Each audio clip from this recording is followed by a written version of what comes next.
much more of a police presence. You go through the magnetometer, hand search.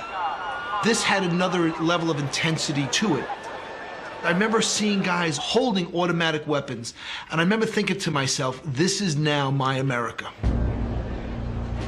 Walking into the locker room and seeing a bomb dog go through your locker. These were reminders of what was going on around us. Another reason for the heightened security was the appearance of a guest from Washington. As we walked into the locker room, there was a gentleman standing there that we had never seen before. He says, well, President Bush is going to come, and he's going to throw out the first pitch, and we need a Secret Service agent on the field, and so I am going to dress as an umpire. He had communications, he had guns, he had things hooked on the back, he had things hooked on the front. And I said, how are you going to hide all that stuff? He says, don't worry, he says, it'll disappear. All of a sudden, there was a knock at the door, and President Bush walked into our room. Thank you. Will you do me a favor and say hi to my son, because he's one of your biggest supporters? Jimmy. Jimmy, how are you? Well, when you're president, all you have to do is say you're showing up, and they kind of ask you to throw out the first pitch, no matter what time of year it is. This is my first World Series. Is it really? Yeah. I vowed I'd never go to a World Series unless the Rangers got in, and I changed that vow. You know, I wanted to make sure that if I was going to throw out the ball, I was able to do so with a little zip. You know, I didn't want people to think that their president was incapable of finding the plate.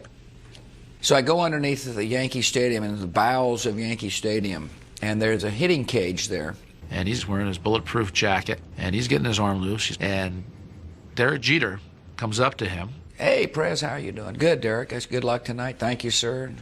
He said, say, I hear you're throwing out the first ball. So I just asked him if he was going to be throwing the first pitch from the mound or in front of the mound. The president said, I think I'll throw from the base of the mound. Jeter said, I wouldn't do that if I were you, Mr. President. And I told him, you better throw it from the mound, otherwise you're going to get booed. I said, this is Yankee Stadium. I said, okay, I'll throw from the mound. And he's walking out, and he looks over his shoulder, and he says, don't bounce it, they'll boo you. And so the pressure, all of a sudden, I mean, I'm sitting there kind of fairly relaxed and feeling fairly loose, and the great Derek Jeter, don't bounce it, they'll boo you. And all of a sudden, the pressure mounted. The President of the United States. I'd never felt what I'd felt before when I walked out of that dugout.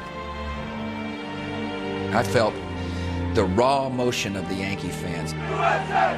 USA! The crowd just erupts in a chant of USA. There is nothing like it that I've ever experienced at a ball game. It was overwhelming. It was just overwhelming.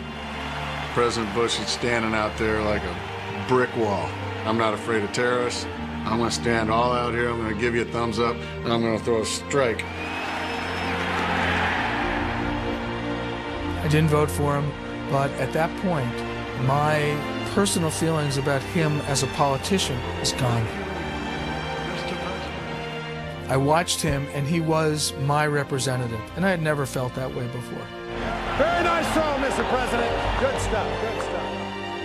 At that moment, everybody there was there for baseball and to show the world that in spite of what can happen to us, we'll pull ourselves together, and what is our life and our way of life will continue. United we stand. We stand together in the face of this threat. We will play baseball in the midst of the beginnings of this war. No matter what the threat may be to us, the United States of America will stand strong and will never be intimidated.